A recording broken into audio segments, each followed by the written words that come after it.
Like she said, I was a student of hers because I took her mobile home course to learn about investing in mobile homes because it's different than investing in mobile homes and traditional real estate.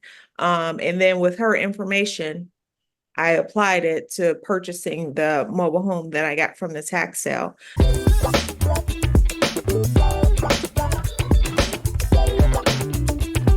All right. Without further ado, we will get started with our guest speaker, Mrs. Kelly Harden.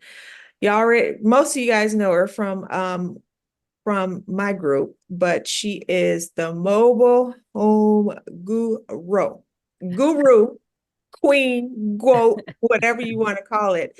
But through her mobile home business, she does a lot of seller financing. And I feel like that's just a good tool to have with the tax sales because even when I list my properties as is, the number of people, would you do a land contract? Rent to own, will you do seller finance? Like every listing, they are asking about it.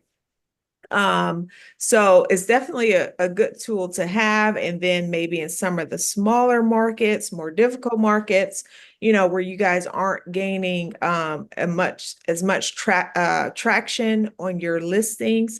Again, this may be another tool because in which Kelly can vouch for those listings. If you put seller financing in there, the phone is really going to ring. But I absolutely love how Kelly does it. And one of the things I love, which I'm sure she'll go into, is when it falls through. Okay. You get like double the money. Exactly.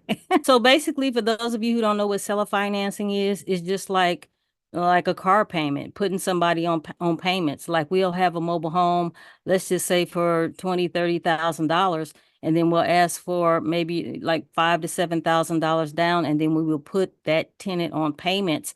Of course, if the mobile home is on land, you have to think about the lot rent too and what they can afford. So if the lot rent is say like $700, and then you also are asking for $700, you have to make sure that they can afford $1,400. That's what you have to make sure. And if they can't afford it, it's up to you if you're going to stretch the note out. Maybe, if you were thinking 5 years, maybe you stretch it out 6 or 7 years in order to get your money. But as Shantuana will tell you, we have recently got back two of our mobile homes that we seller financed out to people. One of them just actually stopped paying us. They used to stop paying us like during the winter months, like, Christmas and stuff. They were big on Christmas, but I guess they didn't care about living anywhere, and they stopped paying us. And they did that for about 2 years. They stopped paying, and then they got back on track, and then they stopped paying. And so we recently got that home back. And then we recently got another mobile home back as well. This young lady, she never stopped paying us, but she stopped paying the park. So when you stop paying the park, what happens is the park evicts the tenant. Okay. And so we got both of those mobile homes back. Both of those mobile homes we paid $9,000 for. And between both of the homes, the first home, we pretty much got about $30,000 in payments along with the deposit that they gave us. And the second home, the same thing. We got about $30,000 worth of payments from them along with the deposit. And so now we are able to rinse and repeat. We're able to get the mobile homes back and seller finance it out to other people. Now, like I told you guys, we really like to rent our homes out. The only reason why we were thinking about reseller financing these homes out is because the park doesn't allow for renting. So you have to invest in a park that allows for renting. So that was the problem. So the first mobile home, we actually moved it to a park that allows for renting, and they tenant in that. So There's a question. April said, what made you decide to focus on mobile homes versus other types of real estate? ooh, I'm That's so her glad question. that one makes me smile.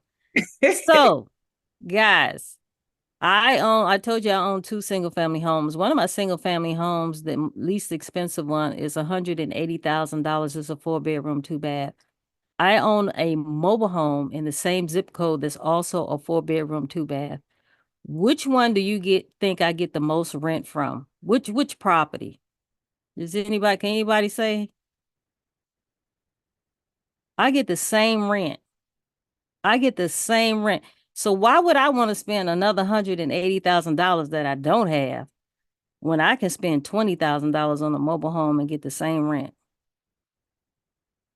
I talk to them. I'm say, hey, it looks like lot 22 is vacant, or what's going on? Do you have any handyman specials? Or and guys, you don't necessarily have to have a license to do this, especially if you're wholesaling.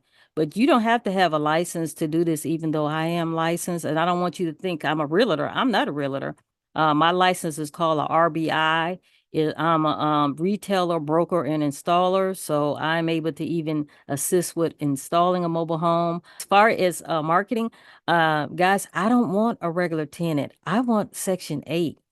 I want a Section 8 tenant. I don't want no regular tenant because when that pandemic hit, a lot of people was losing their jobs, of course, losing their homes.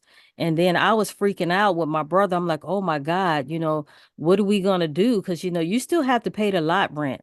And my brother said, what are you freaking out for? We all of our tenants were pretty much Section 8.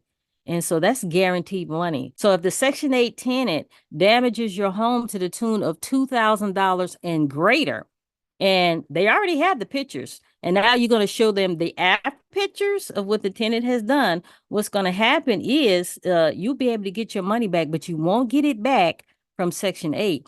You're going to get it back from the tenant. Now you're going to say, well, Kelly, how am I going to get my money back from the tenant if they damage my home?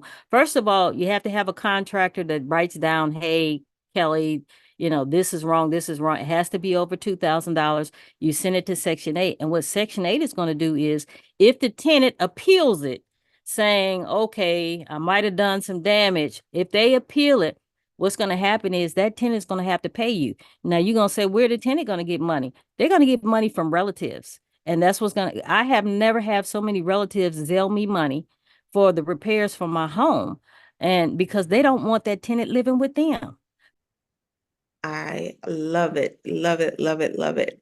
Does anyone have any questions for Kelly about the seller financing